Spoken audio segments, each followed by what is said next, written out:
ourselves. Our destiny isn't theirs. Before the war in 1990, a curly-haired boy named Christopher was working on a test with complicated equations under the watchful eye of a bald professor. As he worked, he noticed his older sister, Michelle, staring at him through the glass door. The professor assumed Christopher was struggling with the test, but Chris calmly told him that he was finished. The two of them left the building together. Outside, Michelle was trying to convince Chris to go to college. She was embarrassed that her younger brother had gotten into college before her. Chris bumped into a soldier who mocked his t-shirt, which had a robot design on it.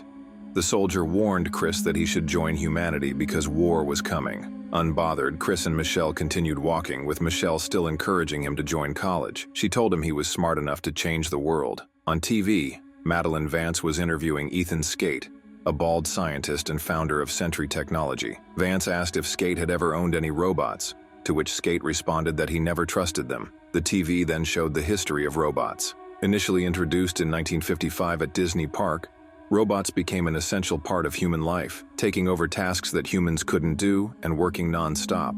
Eventually, the robots grew tired of serving humans and began to demand their own rights. A robot named Mr. Peanut, the leader of the robot rebellion, told his fellow robots that their destiny wasn't for humans to decide, it was theirs to fight for. This sparked the robot rights movement, which led to a war between humans and robots. The robots, with their superior endurance, quickly gained the upper hand. Monuments were destroyed, and the president declared that anyone who hit a robot would be considered a traitor. A sergeant named John Keats, speaking to the media, sarcastically pointed out that robots never tired or blinked. He joked that he did blink. For 2 years, humans were on the verge of defeat until Ethan Skate stepped in. Skate invented the Neurocaster, a device that allowed humans to control mechanized drone bodies with their minds. With this new technology, humans could finally fight back against the robots. Within weeks, humanity regained the upper hand, and the war ended. Mr. Peanut signed a surrender treaty with the president and Ethan Skate.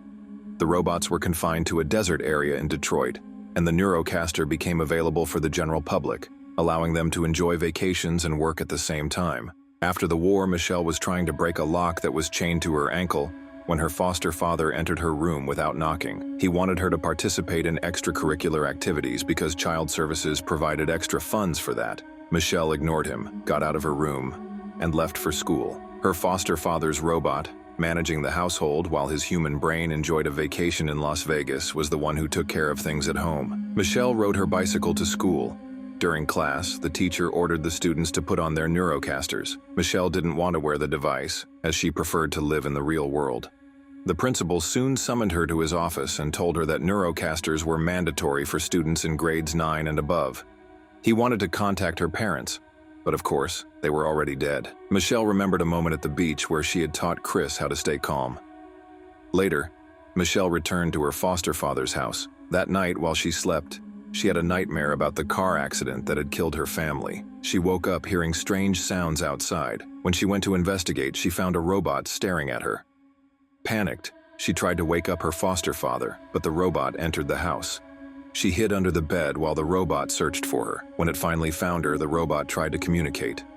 It was malfunctioning with loose wires, so Michelle fixed it. The robot picked up a picture of Chris and seemed to recognize him. It said that it was Chris.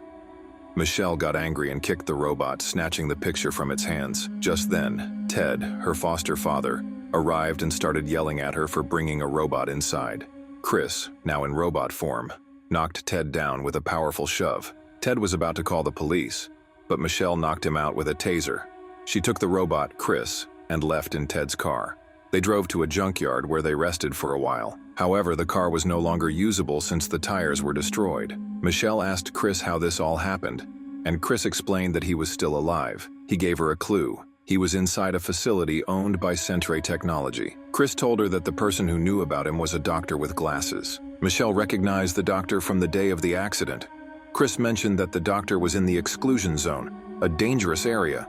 Michelle remembered that Ted used to order things from there, and she decided to track down the delivery person. The journey took them to New Mexico, where they hid inside the back of a large truck after some men climbed out and started walking around. They had just taken out cash when a punk robot arrived on a bike. Keats, a man who seemed to be in charge, pulled out a revolver and demanded $15,000 from the robot. The robot tried to aim its gun at Keats, but Keats ordered one of his robots to knock the punk down. As they tried to hide the knocked-out robot, Michelle and Chris sneaked into the back of the truck. An investigator robot, RDTF, was searching for the abandoned car Michelle had left behind. The truck arrived at its destination, where Keats unloaded various items, including toys and things that could be sold. Michelle and Chris snuck out of the truck, but they were quickly caught. Keats demanded to know why they were there. Michelle told him that she wanted to go to the exclusion zone, but Keats warned her that it was no place for a kid. He insisted she leave, but suddenly the elevator started rising.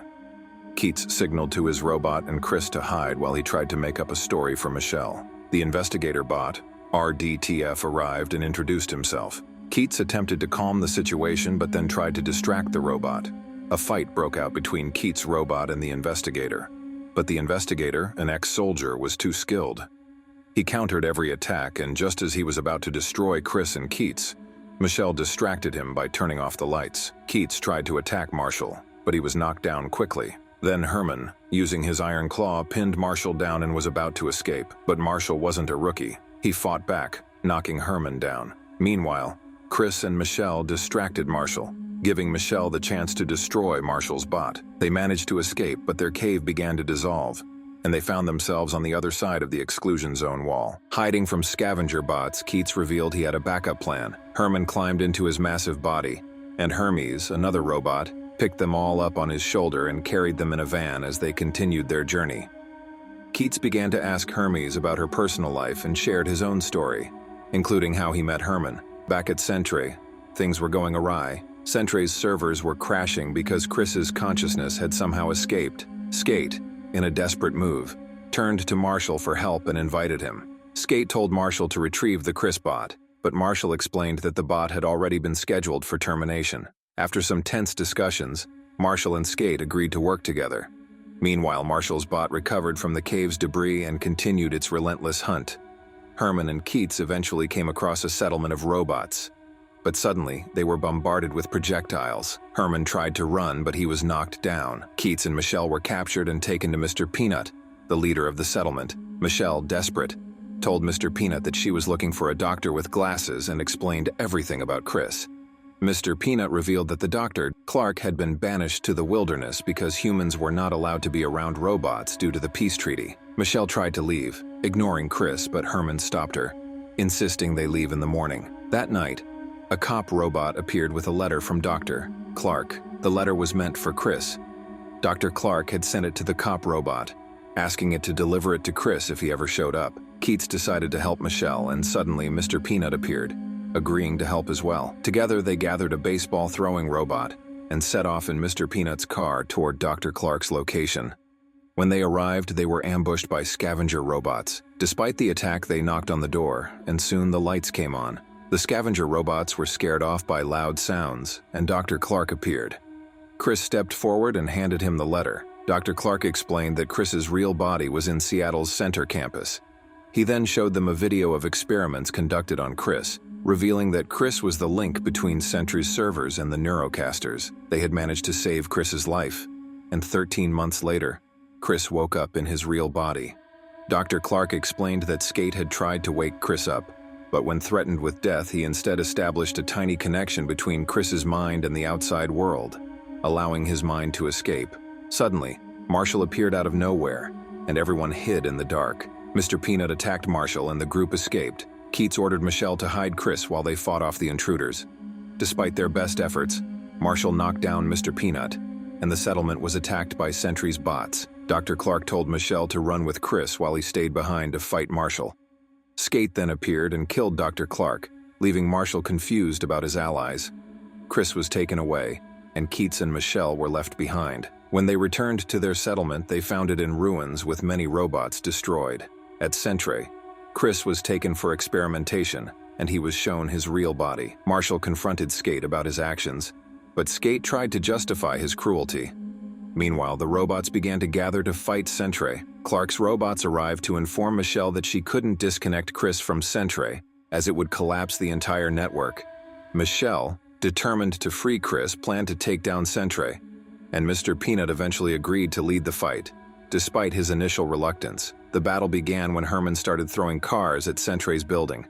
Skate was informed about the situation and ordered a full security response, ordering the destruction of all robots. As Sentry's bots were deployed, Michelle seized the opportunity to enter the building with the help of Clark's bots. Herman continued to knock down robots, but some self-destructing bots managed to take down his huge body. Despite the chaos, they pressed on. Mr. Peanut's bots arrived to help, and Sentry's bots were overwhelmed. Skate, confused, devised a plan. Marshall also decided to join the fight and left Skate's side. Clark's robots reached Chris's room and showed him his body, scaring the scientists in the process. Skate activated his trump card, a special neurocaster, and sent a robot to hunt down the remaining bots. Just as things seemed to be turning in their favor, Marshall arrived to warn Mr. Peanut, revealing Skate's location. Marshall removed the neurocaster and decided to retire. Michelle, desperate to speak with Chris, put on the neurocaster, knowing it was the only way to communicate with him. She entered their old house and found Chris watching TV. She begged him to leave Sentry, but Chris insisted that Michelle pull the plug on him as he wanted to destroy Sentry. Herman tried to attack Skate, but was knocked down. A bot moved to attack Keats, but Herman stepped in to protect his friend. Skate was alerted to Michelle's location in Chris's room and decided to put on his own neurocaster to save Sentry, but Mr. Peanut stopped him, explaining he was there to negotiate a treaty. Keats, realizing Herman was badly injured, saw his friend shut down. Clark urged Michelle to make a decision quickly as the war raged outside. Keats, heartbroken, began to cry for his only friend. Michelle, after much thought, finally decided to disconnect Chris from Sentry. She took one last look at Chris's body before pulling the plug. Suddenly, the center bots began to fall. Sentry had collapsed. Keats celebrated their victory, but as he approached Herman's body to say goodbye, Herman's skull opened, revealing a mini version of Herman who teased Keats for crying. It was then clear that a part of Chris's consciousness had been saved. The truth about Sentry finally came to light, and Skate was arrested. The exclusion zone was destroyed and the robots were freed. Keats and the others set up a camera, and Michelle broadcasted to the world, exposing the harmful effects of neurocaster technology and inviting those who wanted peace to join them in the exclusion zone. Cosmo's body was dumped in a junkyard, but in a surprising twist, he was shown rising, suggesting that a piece of Chris's consciousness might still be inside him. I hope you enjoyed this story, my friend. If you did, subscribe and drop a like for future uploads. Click on my recommendations on the right to continue with the next nice story. As always, grab your popcorn, enjoy yourself, and see you soon, my friend.